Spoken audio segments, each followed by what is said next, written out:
Hi everybody, I hope everybody is well. I just wanted to go over a few things first.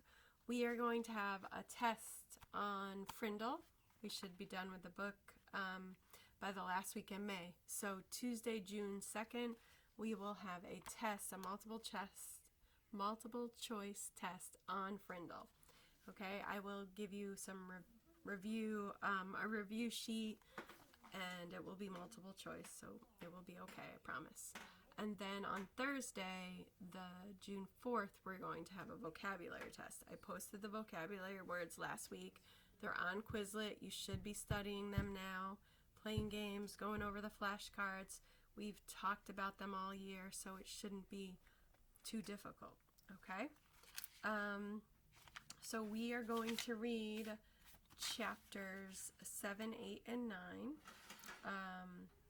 7, 8, and 9, starting on page 39. So if you're following along with the PDF, get to page 39, chapter 7, page 39, Word Wars.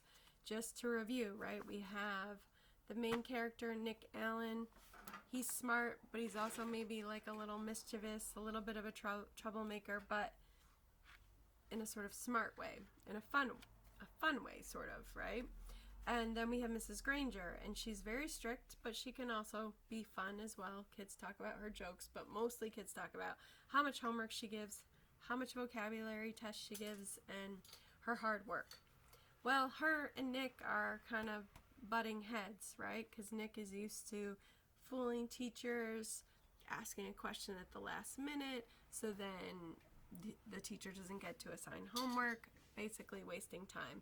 Mrs. Granger catches on to this trick, so she assigns him a special report on the dictionary.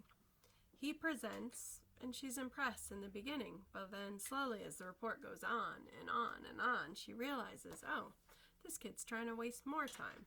So she cuts him off, gives home, wraps up her class in like 10 minutes, does everything she needs to do, gives the homework, and he still has homework. Through that discussion, though, they talk about words and how do we come up with words. Who decides, that this is called a mouse? Who decides that? And basically, she talks about that people decide. People name something. In English, this is going to be a mouse. And in German, they'll call it something else. So people decide, and people join together, and they keep calling these things mice or mouse.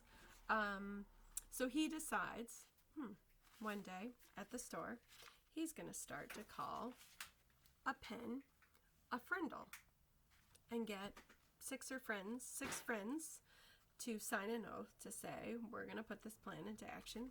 We're going to call a pen a frindle and see what happens. It's kind of like another way to try and get under Mrs. Granger's skin, to bother her, and see what happens.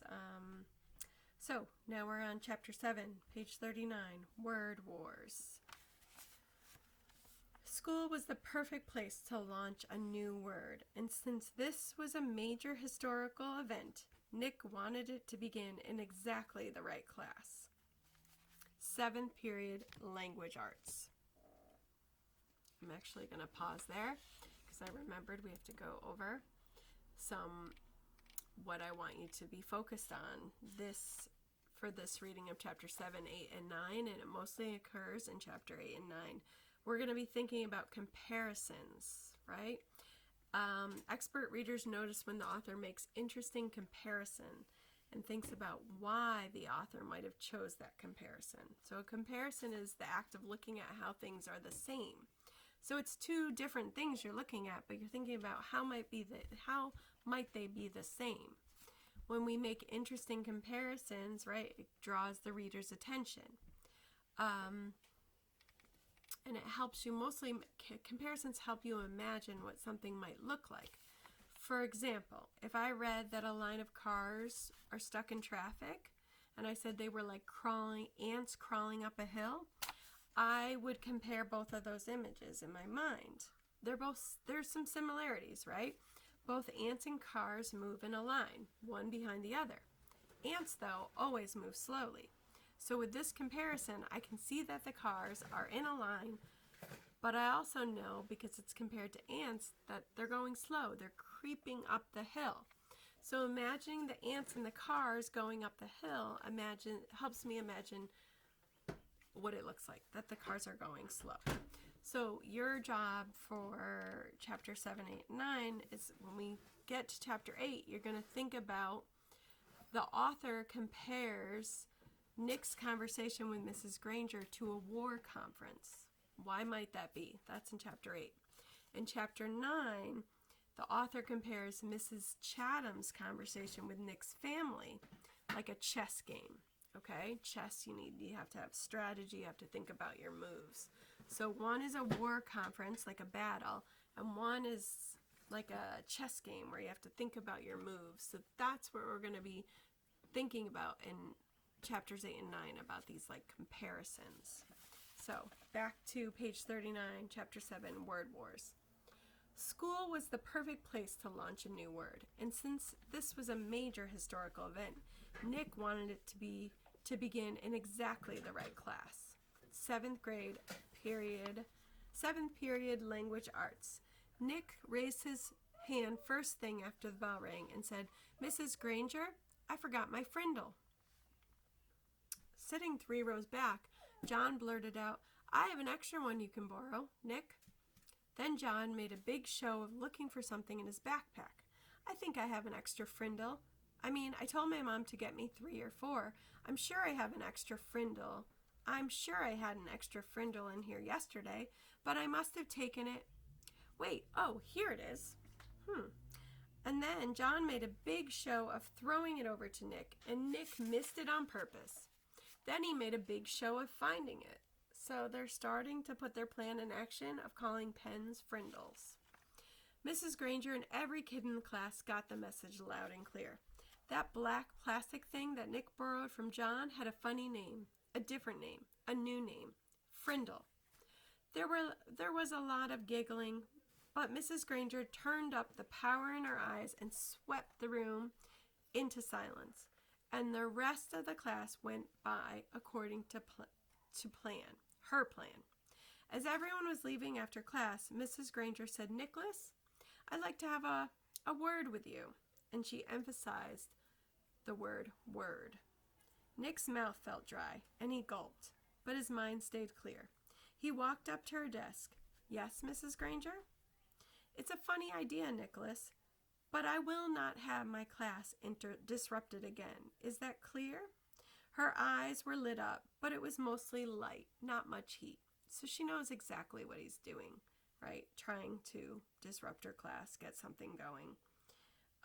She thinks it's kind of interesting, though, right? Her eyes were light, not dark, not intense. "Idea? What idea?" asked Nick, and he tried to make his eyes as blank as possible. "You know what I mean, Nicholas. I'm talking about the performance that you and John gave at the start of class. I'm talking about this." And she held up her pen, an old maroon fountain pen with a blue cap. "But I really didn't have a frindle on me," said Nick, amazed at his own bravery. And hiding behind his glasses, Nick kept his eyes wide and blank. Mrs. Granger's eyes flashed and then narrowed, and her lips formed a thin, hard line. So she's getting a little bit angrier. She was quiet for a few seconds, and then she said, "I see. Very well. Then I guess we have nothing more to discuss today, Nicholas. You may go." "Thanks, Mrs. Granger," said Nick, and he grabbed his backpack and headed for the door. And when he was just stepping into the hallway, he said, "And I promise I won't ever forget my frindle again. Bye." Chapter 8, page 42, mightier than the sword. So usually they say the pen is mightier than the sword. 2 days later, the photographer came to take class pictures. The 5th grade picture would be taken last, right after lunch. That gave Nick and his secret agents plenty of time, and they whispered something into the ear of every 5th grader. All the individual pictures had been taken, and finally it was time for the group picture. Everyone was lined up on the auditorium stage. Everyone's hair looked great, and everyone was smiling. But when the photographer said, "Say cheese," no one did. Indeed, every kid said "Frindle," and they held one up for the camera to see. The photographer was out of film. So that shot was the only fifth grade picture he took. 6 of the fifth grade teachers were not pleased, and Mrs. Granger was furious. No one had really wanted to make the teachers mad. It was just fun. It also got all the kids in the school talking about the new word. And when people pick up a new word, they say it all the time. The kids at Lincoln Elementary School liked Nick's new word a lot, but not Mrs. Granger. The day after the class picture, she made an announcement to each of her classes, and she posted a notice on the main bulletin board by the office. Anyone, so the notice says, anyone who is heard using the word frindle instead of the word pen will stay after school and write this sentence 100 times. I am writing this punishment with a pen, Mrs. Granger. But that just made everyone want to use Nick's new word even more. Staying after school with the lone Granger became a badge of honor. There were kids in her classroom every day after school. It went on like that for a couple of weeks, so nobody stopped saying frindle. They all just kept getting detention. Oh well. One day, near the end of 7th period, Mrs. Granger asked Nick to come talk to her after school. This is not a detention, Nicholas. I just want to talk. Nick was excited. It was kind of like a conference during a war. One side waves a white flag, like they might surrender, and the generals come out and talk. General Nicholas Allen. Nick liked the sound of that. He stuck his head in Mrs. Granger's doorway after school. You want to talk to me? Yes, Nicholas. Please come in and sit down. When he settled, she looked at him and said, Don't you think this frindle business has gone far enough? It's just a disruption to the school, don't you think? Nick swallowed hard, but he said, I don't think there's anything wrong with it. It's just fun. And it really is a real word. It's not a bad word, just different. And besides, it's how words really change, isn't it? That's what you said. Mrs. Granger sighed. It is how a word could be made up brand new, I suppose. But the word pen, should it really be replaced by that other word? The word pen has a long, rich history. It comes from the Latin word for feather, pinna. It started to become our word pen because quills made from feathers were some of the first writing tools ever made. It's a word that comes from somewhere. It makes sense, Nicholas. But frindle makes just as much sense to me, said Nick. And after all, didn't somebody just make up the word peanut too? So this is the war conference. They're kind of going back and forth negotiating. That got a spark from Mrs. Granger's eyes. But all she said was, then you're not going to stop this? And Nick looked her right in her eyes and said, well, a bunch of friends and I took an oath about using the word. And we have to keep our promise. And besides, I don't think there's anything wrong with it. I like my word. Nick tried to look brave, like a good general should. Very well then. I thought it would end up this way. Mrs. Granger pulled a big, fat, white envelope from her desk drawer and held it up. This is the letter I've written to you, Nicholas. Nick held out his hand, thinking she was going to give it to him, but she didn't. I'm not going to send it to you until all this is over. I want you to sign your name and put today's date across the back of the envelope. When you read it, whenever that may be, you will know it is the same letter and that I have not made any changes to it. This is weird, Nick said to himself. But to Mrs. Granger he said, sure, and he signed his name in his best cursive and put the date under it. Then Mrs. Granger stood up abruptly and said, then this is all for today, Nicholas, and may the best word win. There was a frown on her face, but her eyes were different, almost happy. So she's not that angry. She's kind of like playing a part of like being stern, but her eyes are happy. It's like she's into the game he's put on. This is a war conference between two sides trying to figure out who's going to win, whose choice of word is going to win. And Nick was halfway down the hall before it hit him. She likes this war, and she wants to win real bad. Walking to school the next day, Pete had a great idea. How about if we see if we can get every kid in the whole 5th grade to go up and ask Mrs. Granger, can I borrow a frindle? You mean, Mrs. Granger, may I borrow a frindle? Said Dave. Gotta use good grammar.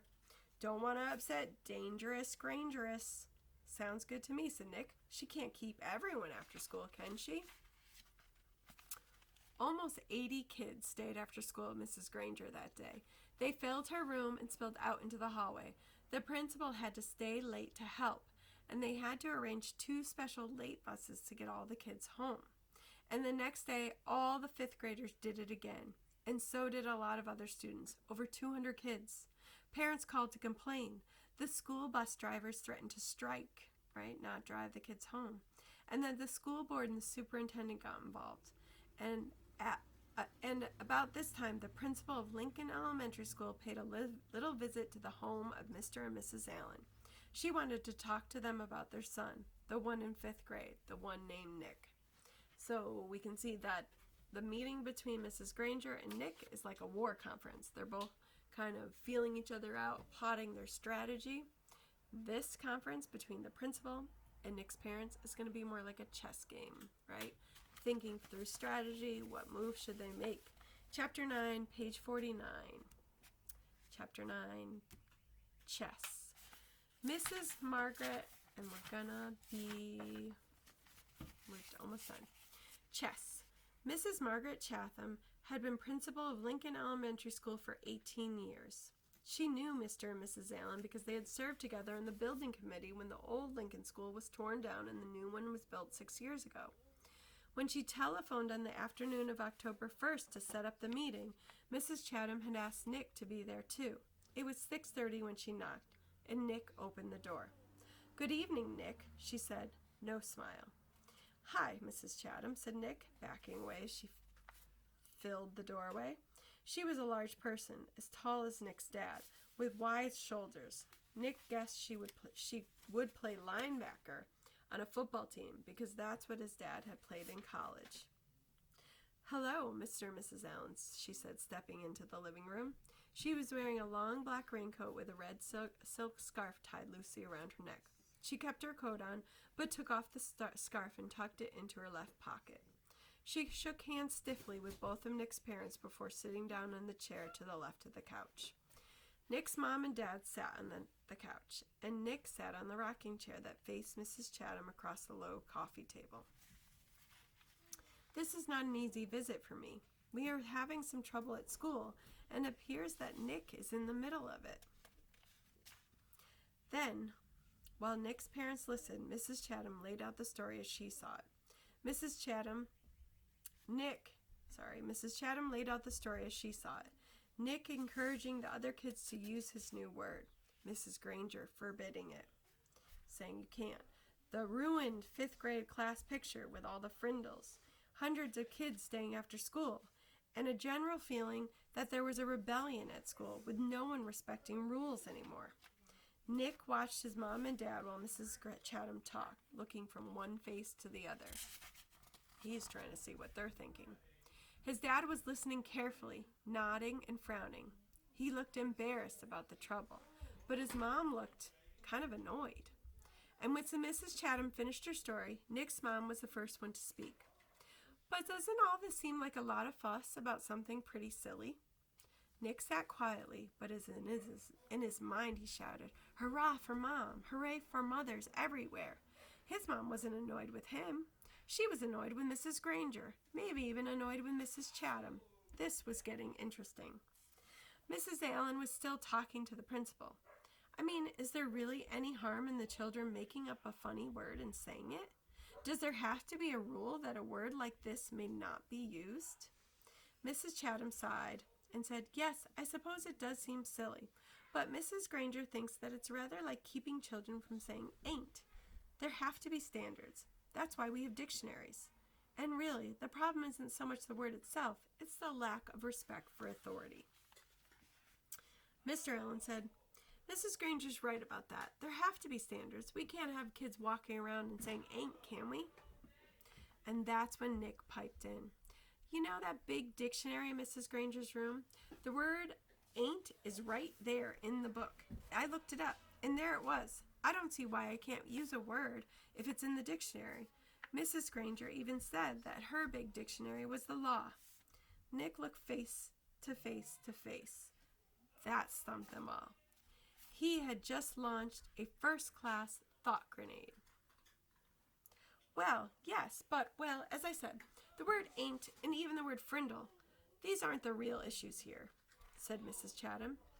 Mrs. Allen said, well, I think the real issue is that Mrs. Granger's reaction to a harmless little experiment with language, it's an overreaction. Don't you think so, Tom? And Mrs. Allen looked at her husband.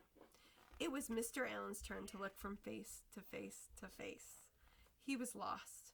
Yes, well, sure, I guess so. I mean, it's not like anybody's been hurt.